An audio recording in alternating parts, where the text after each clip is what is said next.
नमस्कार सर्व अक्षर मित्रांना. आजच्या आपल्या या व्हिडिओमध्ये सरचे स्वागत आहे. आजच्या या व्हिडिओमध्ये आपण खूप सुंदर अशी माहिती या ठिकाणी पाहणार आहे. ती म्हणजे काय तर व, क, ब, प, त ही अक्षरं काढत असताना त्याची सुरुवात कुठून करायची, त्याचे कर्व कसे काढायचे या संदर्भामध्ये थोडीशी अडचण होते. म्हणजे वचं ज्यावेळेस आपण काढत असताना ते जे दोन्ही कर्व आहेत वचे, वरचा आणि खालचा, तर ते शिरोरेखेपासून खाली आणि खालच्या रेषेपासून किती उंचीवर ते मधल्या ह्याच्यामध्ये काढायला पाहिजे असं या ठिकाणी आपल्याला माहिती घ्यायची आहे. चला तर मग आता आपण बघूया. आपण काय केलेलं आहे, हा 5 mm जाडीचा जेवढा अक्षर येणार आहे, तर त्या 5 mm जाडीच्या अक्षरानुसार आपण काय केलेलं आहे की 5-5 mm असे आपण 1 2 3 4 5 6 म्हणजे आपल्याला माहीत आहे की आपल्याला जे अक्षर आहे ते अक्षर आपण जे काढणार आहे ते साधारणपणे 6 पट उंचीला असतं. लक्षात ठेवायचं जेवढी जाडी. त्याला आपण इथं बघूया. बघा, 1 या ठिकाणी, इथं 2, इथं 3, इथं 4, इथं 5 आणि इथं हे 6. हे अशा प्रकारे. तर आपण ही गोष्ट लक्षात ठेवायची. मग आता ही जी वरची जी रेषा जी आहे ही शिरोरेखेमध्ये जाणार आहे आपल्याला प्रत्येक अक्षरासाठी. आणि हे जे खालचं जे आहे ते आपण एवढं जे अंतर आहे, हे खालचं अंतर एवढ्या 1 2 3 4 रेषेमध्येच आपल्याला काय करायचं आहे, जे मधला जो भाग आहे अक्षरांचा तो त्या ठिकाणी बसवायचा आहे. चला आपण पहिल्यांदा आपण व हे अक्षर काढूया. व नंतर आपण ब काढूया आणि ब नंतर क काढूया. तर आपण काय करू, त्याला वरची शिरोरेखा या ठिकाणी आपण मारून घेऊ. बघा, अशा आपण शिरोरेखा मारून घेतलेल्या आहे. आता आपल्याला व काढायचा आहे. आता व आपल्याला इथं म्हणजे ह्या मधल्या 4 रेषेमध्येच म्हणजे आपल्याला सेंटर इथं आलेलं आहे. तर आपण लक्षात ठेवायचं. तर बघा,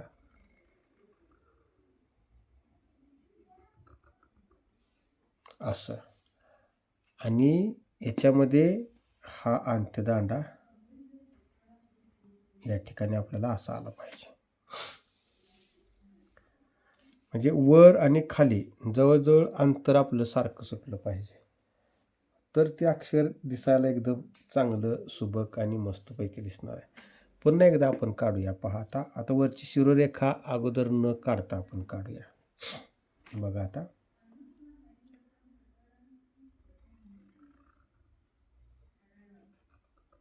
हे आपण बरोबर 4 रेषेमध्ये बसवलेलं आहे.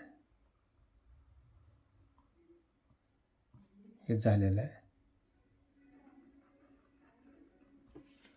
हे आपलं व.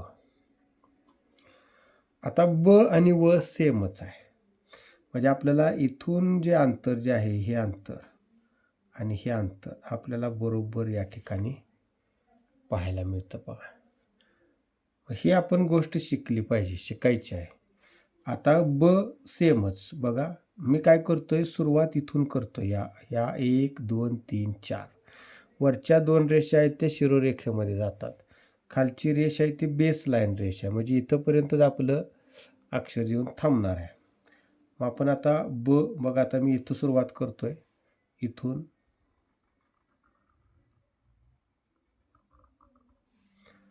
ही मधली रेषा, त्यानंतर बघा मी कुठं जी अंत्यदांडा जो देतोय तो अंत्यदांडामध्ये हा जो भाग आहे हा भाग काय गेला पाहिजे तर मर्ज झाला पाहिजे. आणि अंत्यदांड्या जिथून सुरुवात झाला आहे तो वरच्या शिरोरेखेमध्ये मर्ज झाला पाहिजे. पहा, हे ब आणि याच्यामध्ये ही शिरोरेखा आली आता इथं मी बरोबर अशा प्रकारे अंतर घेऊन करून घेतलेलं आहे. पुन्हा एकदा पाहूया बघा.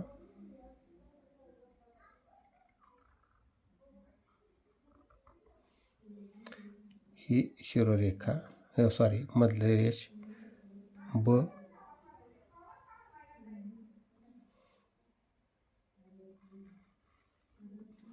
अशा प्रकारे. आता इथं थोडंसं माझं जे माप जे घ्यायचं आहे, मोजायचं, पेन्सिल कमी जास्त झालेलं आहे, परंतु हे 5 नंबरच्या म्हणजे 5 mm जाडीच्या अक्षरानुसार या ठिकाणी आपण रेषा 6 पट घेतलेल्या आहेत. तर या गोष्टी आपल्याला या ठिकाणी लक्षात आल्या असतील. आता आपण काय करणार आहे, क काढणार आहे. आता पहा,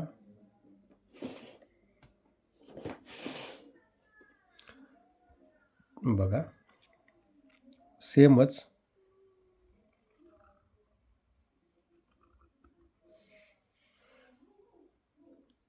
ही मध्यदांडा,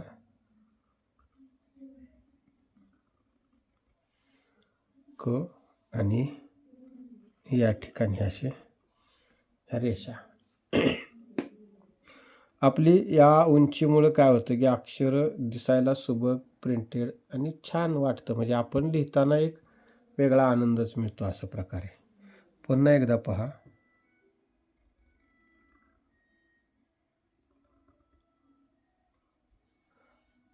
हा आता या अंत्यदांड्यामध्ये इथं हा जो भाग आलेला आहे, सॉरी मध्यदांड्यामध्ये, तो आपण मर्ज करतोय बघा. आणि इथून जिथून सुरुवात झाली तिथूनच आपण काय करतोय, सुरुवात करतोय. आणि ही वरची शिरोरेखा अशा प्रकारे. आता हे आपलं व व ब ब क क झालेलं आहे. आता पुढचं जे आहे ते म्हणजे त, त आणि प आणि फ हे पण आपण काढूया. न, न पण आपल्याला काढायचं आहे. पहा, आता खूप बऱ्याच जणांची अक्षरलेखन करण्याची पद्धत वेगळी असते न काढण्याची. आपण अगोदर काय करू, न काढू. आता न ची गाठ जी आहे ती गाठ पण आपल्याला काढायची आहे आणि आतला पोकळ भाग असतो तशा प्रकारचा काढायचा आहे. मग आता आपण न काढूया.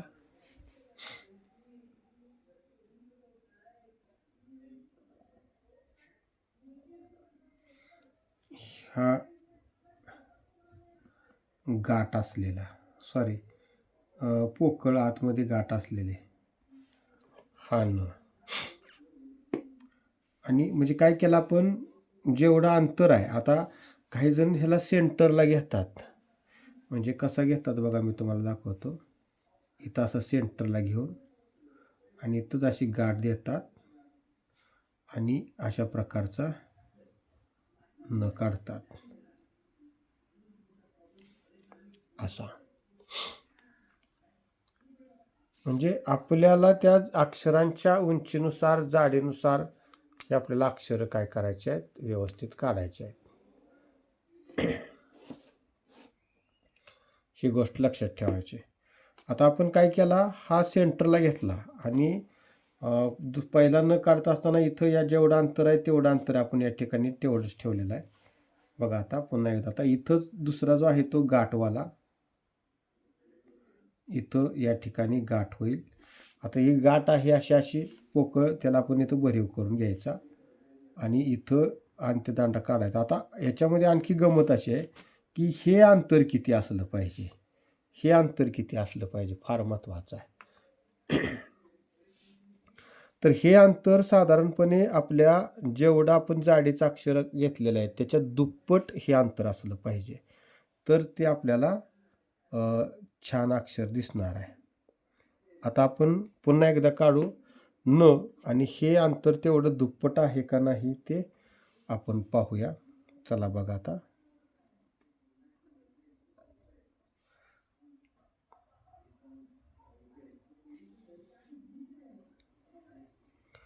आता इथं आपण घेऊ माप.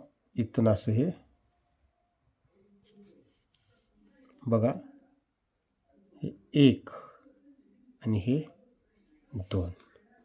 साधारणपणे या दोघाच्या मध्ये अंतर किती आहे, तर आपण जेवढ्या जाडीचा पेन घेतलेला आहे त्याच्या दुप्पट आहे. आता इथं त ही तसंच करायचं आहे. आता त आपण काढत असताना बघा, कुठल्या रेषेमध्ये आपण 1 2 3 तिसऱ्या लाईनच्या, म्हणजे 1 2 3 4 5 6 7 लाईन आहेत, त्याच्यामध्ये 6 आतले गट पडतात. त्यातल्या तिसऱ्या गटामध्ये हे, आणि इथंही साधारणपणे तसंच. म्हणजे याच्यामध्ये अंतर किती असलं पाहिजे, किंवा हे अंतर किती असलं पाहिजे, तर 3 पट आपल्याला या ठिकाणी अंतर असलं पाहिजे, लक्षात ठेवायचं. बघा आता आपण काढूया. 3 पट येते का पाहू. म्हणजे आपल्याला त्या अक्षरांची जी काही अलाइनमेंट आहे, जी काही अक्षर ज्ञान आहे, ते आपण या ठिकाणी पाहणार आहे. त्याला म्हणायचं ॲनाटॉमी. आता इथून इथंपर्यंत बघूया. 1 2 आणि 2.5, म्हणजे हे अर्ध आणि हे अर्ध असं मिळून साधारणपणे 3 पट आपल्याला ह्या तच्या याच्यामध्ये, जेवढं जाड घेतलेलं अक्षर आहे त्याच्या याच्यामध्ये हे असलं पाहिजे, ज्या जाडीनुसार आलेलं आहे. चला, म्हणजे न आणि त हे साधारणपणे एकाच घरातलं आहे, थोडक्यात असं समजायचं आपण. कारण की इथून सुरुवात झालेली आहे, इथून या ठिकाणी हे देवनागरीसाठी संपलेलं आहे. आता त्यानंतर आहे प. तर प लाही तसंच. काही जण काय करतात, प काढत असताना, की आपण कशा पद्धतीनं अगोदर काढायचं पहा. प इथं येऊन थांबलेला आहे, इथं म्हणजे 1 2 3 वरची 4थी शिरोरेषेची लाईन आहे, आणि इथून पुन्हा कर्व या ठिकाणी असा घ्यायचा आहे. ते कुठं आला, खालच्या दुसऱ्या लाईनला. पुन्हा हे अंतदांड्यामध्ये आपण मिक्स करायचा, आणि हे झाला आपला प. आता इथं पण पहा, 1 2 आणि 2.5, म्हणजे या जाडीच्या 2.5 पट या ठिकाणी अंतर ठेवायचं. काही जण काय करत असतात, शॉर्ट की जवळच्या जवळ हे असं करणार, इथं लगेच असं, इथं लगेच असं. म्हणजे जणू काही आपल्याला जागा वाचवण्याचा जो प्रसंग असतो तो त्या ठिकाणी होतो. हा जो कर्व आहे, हा कर्व दिसायला खूप छान असतो आणि दिसला पाहिजे. म्हणजे काय असते पहा, ते तुम्हाला मी दाखवतो.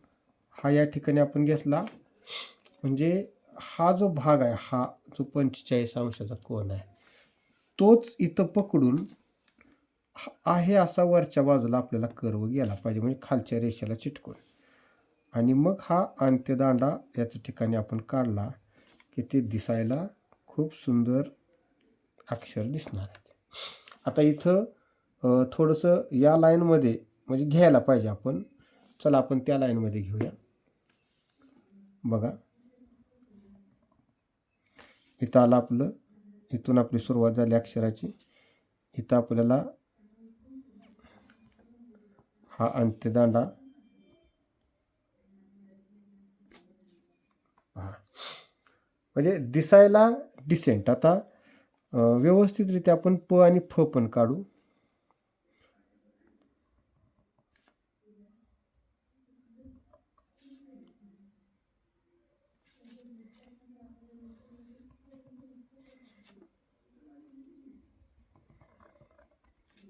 हे फ. आता हे इथं आपल्याला आलेलं आहे, त्यामुळे इथं शॉर्ट करायचं नाही. तर आपल्या फचं जी वरची रेषा आहे ती इथंपर्यंत पूर्ण झाली पाहिजे. पुन्हा एकदा बघा.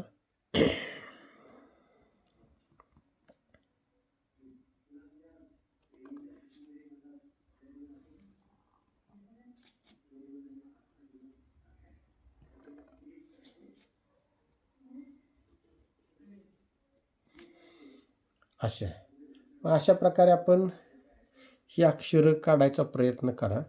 साधारणपणे 1 2 3 4 जेवढे आपण जाडीचा पेन घेतोय त्याच्या 6 पट उंची टाका. अशा रेषा वडा, आणि ह्या रेषा का वडायच्या, तर आपल्याला त्या अक्षरामध्ये, किंवा तुम्ही त्याच्या एक सिंगल लाईनमध्ये, म्हणजे अशा व्यवस्थित रेषा हलक्या हातानं पुसट जरा घेतल्या, तर त्याचे झेरॉक्स काढून ते जर पेपर जर वापरले तर तुम्हाला पुन्हा पुन्हा रेषा आखायची आवश्यकता भासणार नाही. आणि तुम्ही किती नंबरच्या साईजनं लिहिणार आहे त्याच्यानुसार पण ते आपण या ठिकाणी करायला पाहिजे. तर हा जो पेन आहे तो हा पेन मी स्वतः बनवलेला आहे. अर्ध्या सेंटीमीटरचा म्हणजे 5-6 mm जाडीचा आहे. त्यानुसार हे अक्षर काढण्यासाठी आम्ही प्रयत्न केलेला आहे. तुम्हाला नक्कीच या गोष्टी सर्व आवडतील. इतरांना पण तुम्ही शेअर कराल आणि तुमच्या ज्ञानात अक्षर लेखनासाठी जेवढी जास्तीत जास्त भर पाडता येईल अशासाठी मी हा प्रयत्न केलेला आहे. तुम्हा सर्वांचे पुन्हा पुन्हा आभार मानतो, धन्यवाद देतो आणि या ठिकाणी थांबतो. खूप खूप धन्यवाद.